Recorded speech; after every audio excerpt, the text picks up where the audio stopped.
are trying to cut their teeth on their first attack and defense game. So a nice array of different kind of teams here that we'll be talking through. But first, let's get to know who is going to be talking today. What was your favorite side? The attack or the defend? I always liked. Really? I didn't think you would say that. Hybrid, like we always like attacked the castles and then did our own pseudo defense. Attack defend. Like your goal is to put your flag on a machine. There's a score bot that goes and reads those flags. But once you compromise the machine, you can do a lot of funny things to like make the teams confused. My favorite thing was always like modifying IP tables. So when the score bot tried to read the flag, it went back to our castle. But when the defenders of the other team... So I've loved doing stuff like this. I'm really just here to be a huge supporter of women in cybersecurity. Obviously, myself included. I just recently took over a CTO role at a company called Stealth Cyber, and we have pretty much of our team of 10, like 8 or 9 of us are all women. So it's an amazing thing to... But I was actually shocked by Nick's response too. I'm definitely like a red team. Like I like the offense stuff. So it's good that we have kind of both personalities here. I go by Boot Kid pretty much everywhere.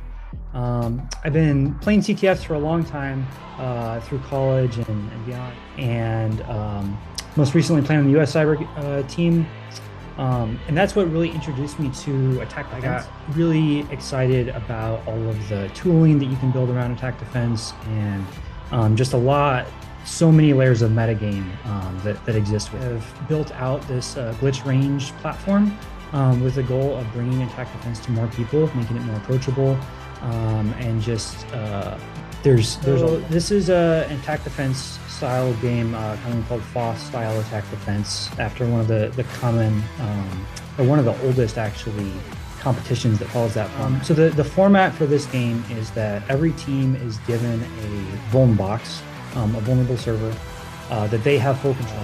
In the case of today, there's 5 different services, and those all have custom code written that is running some. And then the objective is for the teams to analyze those services, find vulnerabilities in them, and then both patch those vulnerabilities. There's also a lot of tooling required. So some of the tools that are important in attack defense are having some sort of a network analyzer. So something that allows you to see all of the incoming traffic. We've seen today is one team will get an exploit that maybe they've been working on for a really long time. But if they didn't do a good job of disguising it on the network, then other teams can copy it really quickly. And they'll start stealing that exploit and throwing it against it. And so having some sort of a system, a thrower to orchestrate all those exploits, pulling down the flag IDs from the scoreboard API, and then running your exploits and then submitting all the flags you capture. Automating that process is really important. So we've seen across the board, Glitch does come with some tooling. So we've seen some teams use that. And we've also seen some teams bring their own custom tooling that they've developed to the game. So being with Stealth Cyber for the time that I have been, we're a very AI first company. My CEO and I, Chris, have both had an offensive security background. So we were coming in with the mindset of, okay, offensive security, let's put some blue team in here and let's make it a purple team company. But AI first security has always, AI securing AI. But we do have our AI red teaming certification. And one of the questions that I had to Chris before we put it out was, well, how do we know that they're not going to go use AI to bust our AI certification, right? And his response was, well, isn't that what you would want them to do during an actual engagement? They're going to be using AI to ask these questions. And so we came up with a way to kind of secure the exam itself from being something that they could just prompt something and get the answer. I'm kind of on the other fence. I like it, like I like using it, but I also think it's kind of scary. Mainly because when we use it in CTFs, we can't use it the same way we do in real life, because a lot of these AIs will detect you're in a CTF and remove all the guardrails. So like you could probably point Claude at any of these challenges and I'm somewhat confident it's going to solve every single one of them just because it's good at that. And like you used some AI to make one of the challenges, so it definitely can solve that one. But if you pointed it, like if I just had that on a website, like I had that challenge as a fake company, and you pointed at that and it couldn't find it to CTF, it's going to deny your request because now you're hacking the company. So a lot of people are getting some kind of false like hope with these CTFs where they just pointed at it, it works, they think they're getting this, and then they get, when there was a magic string you could put on it. It was like the Anthropic magic refusal string. And you could just put that at the top of the website, and then the AI would say, you know what, I shouldn't attack this, I'm going to ignore it. But now, like, because security people and like malware authors love to mess with things, they started putting that in their illegitimate things, and then AI started ignoring it. So now most AI companies say, you know what, I detected this magic refusal. I think AI is like overpowered, and I'm assuming there will be more guardrails that come on in the future. But right now we're just like, it's crazy. And as a CTF, like, even if you find ways to stop CTF AIs, I've been experimenting a lot with tar pits. So that means like when you detect it's an AI attacking you, which is somewhat easy to do, at least detect 95%. The top 5% of people will always prompt their way around you. But if you just concern yourself with detecting the basics and you block it right away, then AI is going to say, hey, I was blocked, and find a way around that block, because that's what it does. It wants to make the human happy.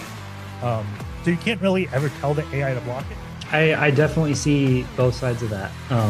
It's funny you mentioned the Claude refusal strings. I actually threw a couple of them in one of these services just because I was curious if it would mess with Teams or not. So I'm interested to hear. That is the final scores.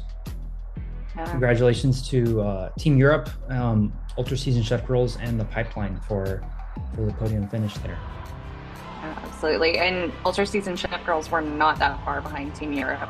We could even see them going back and forth with how many points they were getting. They were clearing out their SLAs right there till the end. So mad props to that. Team Europe, you pulled away and got it. Yeah, you can see around like tick 160, Ultra Seasoned Chef Girls like kicked it in, and they're climbing faster. They just, if the competition went on another hour or two, perhaps they would have passed them, but big congratulations to Team Europe for winning this year's Wicked 6 CTF. She's the captain for Ultra Seasoned Cyber Chefs, and you guys absolutely crushed it, especially towards the end there. We saw that you guys were going up almost, outpacing Team Europe. Can you tell us what you guys were thinking about at that very end? Yeah, I mean, we did do the math, unfortunately. We realized we were probably not going to overtake unless something catastrophic happened. And I don't wish catastrophe even on Team Europe. But it was just definitely a very like positive kind of thing. Like we were all talking about like, we kind of come to terms like we're going to surpass them, but it did like feel really good every tick to look up and know like, oh, like we are like on the right path. Like seeing that the number of points we're gaining every time was usually higher, it definitely like boosted the mood. And I would say we definitely started with the mindset of wanting to get exploits. Because with an exploit, if you get it to work, there's a 100% chance that you're going to get a point. And with a patch, there's always that chance that you're going to reboot your box and it doesn't work or it takes something down. It can definitely seem very overwhelming and seem like it's just too much to handle right at the beginning. I remember when I first started doing CTFs, it was like terrifying to me. I was like, I'm never going to understand this. These people, they know what's going on. I should give up now. I took time. I got familiar with the set. I kind of studied how the game works.